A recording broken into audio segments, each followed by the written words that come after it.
Just really want to first off say thank you to Coach B and Coach Lunny, for giving me this opportunity and this more responsibility.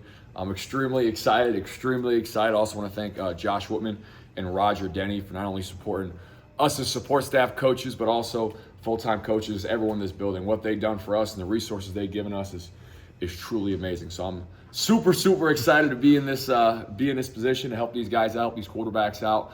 And if you would have told me about 9 years ago, I'd be at the University of Illinois, I said, you're crazy. I remember driving out here for the first time, and it was during COVID. So when you get recruited during COVID, you didn't take no visits. You kind of just showed up and kind of went about it and didn't know what this place was about. I remember driving out here with my dad and seeing a whole bunch of windmills and cornfields and soybean fields. Didn't even know how to pump my own gas.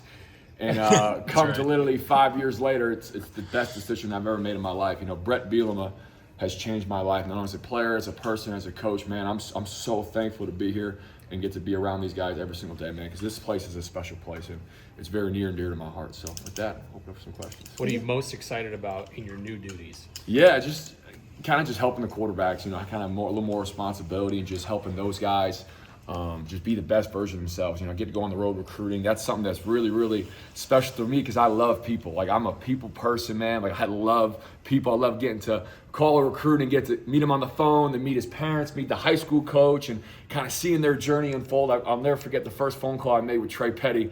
I'm calling Trey. He just got done playing a high school basketball game. He's sitting in his locker room. He's calling me. I'm talking. And to meet his mom and meet his grandma and then meet his grandfather. And remember the first time I met Luke Altmaier. I didn't get to recruit Luke. I got here and he was already here. I just transitioned from being a player to coach. I remember moving him into his dorm room, right?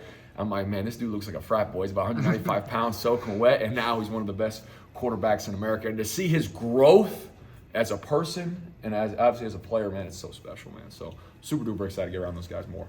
You started with an opening statement, so you got this coaching thing down. Yeah. Well, what have you learned in the last couple of years? The biggest thing you've learned and how to do this effectively? I've learned so much. I think it always goes back to communication and consistency, like Coach B talks about. Being a great communicator. How do you teach? How do you go about communicating with people every single day? And how consistent are you with those relationships, right?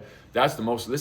I love people. This is a people-driven business, right? How you communicate, how you treat people the right way, how you keep people in the loop, what's going on. It's communication and consistency, and just being, we had a coach that told me a long time ago when I got into this thing, and he was like, all I need is a toothbrush and a good attitude, right? And I've truly adopted that model, so it's been great. Art, obviously, Brett said you've probably had some opportunities elsewhere. Yeah. What's made you want to stay here? Obviously, they're empowering you, but what's made you want to stick around here and soak more of Coach Lonnie and Coach Bielema? Yeah, Coach Bielema and Coach Lonnie, and obviously the players we have in this building. Coach, like I said before, Coach B's changed my life, and he's given me tremendous opportunity. And just the things that he teaches us as coaches, he's always empowering us as young coaches and the full-time coaches, just empowering us and teaching us every single day. I feel like he's teaching you how to become a head coach every single day. And then obviously Coach Lonnie, I played for Coach Lonnie, right? So we and him got a special bond, and just how he prepares every single day. Like, that guy does not spend a single moment of his day not thinking about how can we get better offensively, right? How can we put our players in position to have success? So those two guys, plus the players, and this is a building filled with really good people. Like, it is a joy to go to work every single day. Wake up, I really jump out of bed because I'm just so excited to be around this staff and be around these players, coaches, support staff. So it's awesome. Does it feel like you have a head start on coaching? Coach B wasn't in your role at this age. I guess it was heading that way. But you feel like that you're kind of ahead of the curve a little bit for your ultimate goals? Yeah, I think so. I think when I was 19, I knew I wanted to coach, right? Okay. So that was always in the back burner of my head. So I kind of had the hawk. Even when I was at Rutgers, I watched those coaches. Okay. When I was at Illinois, I watched Coach B every single day, how we interacted with players. I watched Coach Lonnie, how other coaches like Aaron Henry, man, that guy's got so much juice it freaking jumps out of his skin, right? So I would just kind of watch those guys and how I maneuver and how, I'll never forget we had an old coach here named George McDonald. Coach Gio was really close to me, and he used to write his players' notes before every game. Like, oh, that's pretty cool. Like, so I would always just kind of take things down in the back of my mind and write it down as kind of I went through my time as a player. I remember you talked about sitting in those meetings early on as a 19-year-old at Rutgers. How do you process that? You're a co-quarterbacks coach in Power 4 right now. It just goes back to just loving players. This game is about impacting, empowering our players. It's about real relationships, and not just take that. So it's not what you know. It's how much they care about you, right? And I truly try to make it a personal connection with every person I come in contact with, right?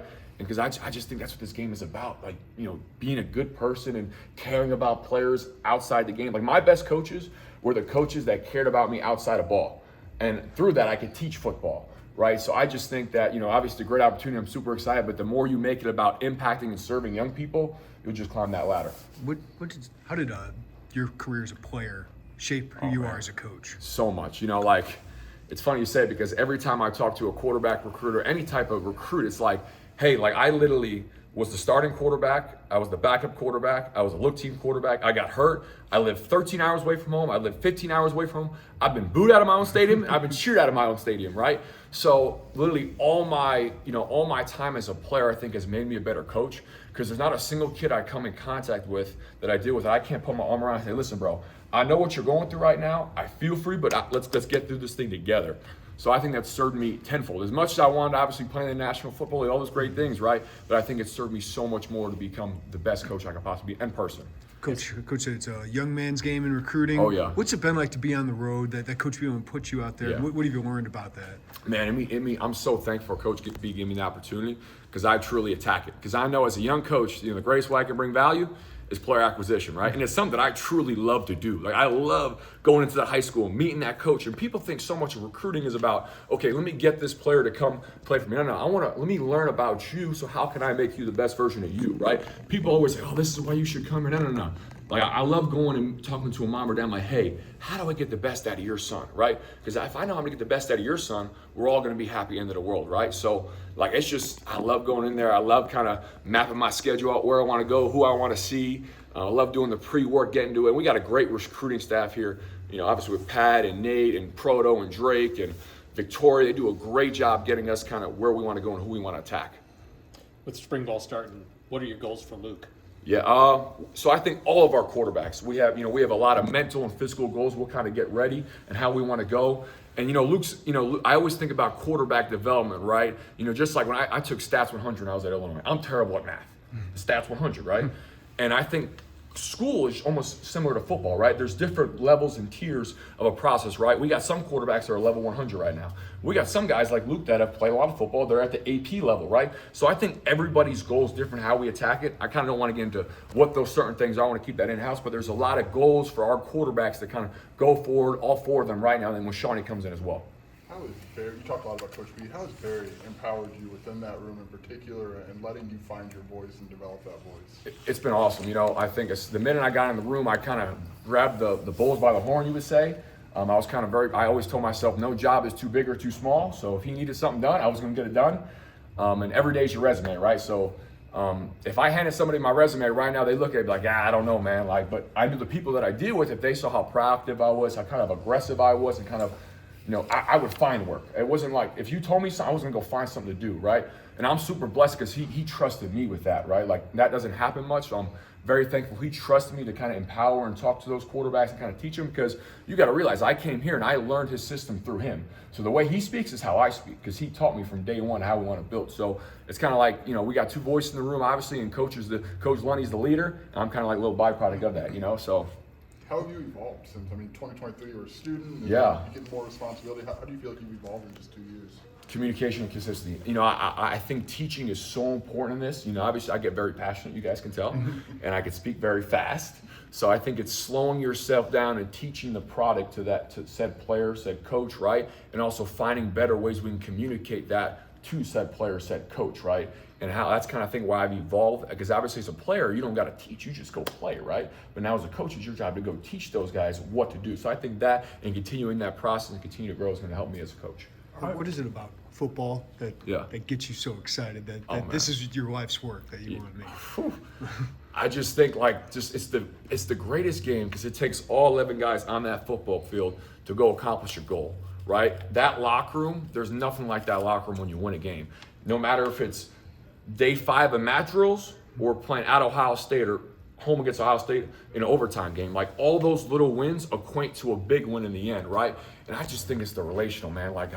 The one thing I miss the most about playing ball is just being in that locker room when we win, right? But now as coaches, you get that feeling because you're in that staff room all week long prepping, how do we do this? How do we do that? How do we do this, right? So it's almost the same thing, but a little different, right?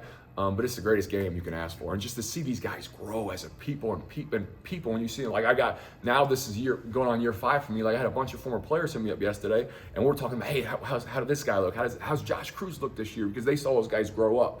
So it's just the game, the people, and the relationships that really get me fired up. What are some of the things you can take away from your playing career that you can pass on to the guys, to the players? Yeah, just the different ways I've kind of dealt with adversity, different ways to kind of handle certain situations. You know, my career was more down than up, but I think that's a blessing in disguise because I can help those guys get through those tough moments, right? And I want to, right? Because Coach B always says, man, you grow as a person more through tough times than good times, right? So that's kind of what I've taken most from my experience. I know this is not where you grew up, but it's starting to feel more like home. Oh, yeah, You've been here long enough that you're starting to feel like you're starting to do things no longer like or not. For sure.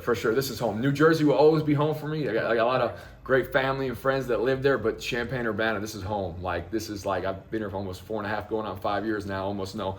When I first got here, I didn't know where anything was. Now, like, boom, boom, boom. They ask me for where to go out to eat. I'm like, you're asking, you know, it just happens so fast. So for sure.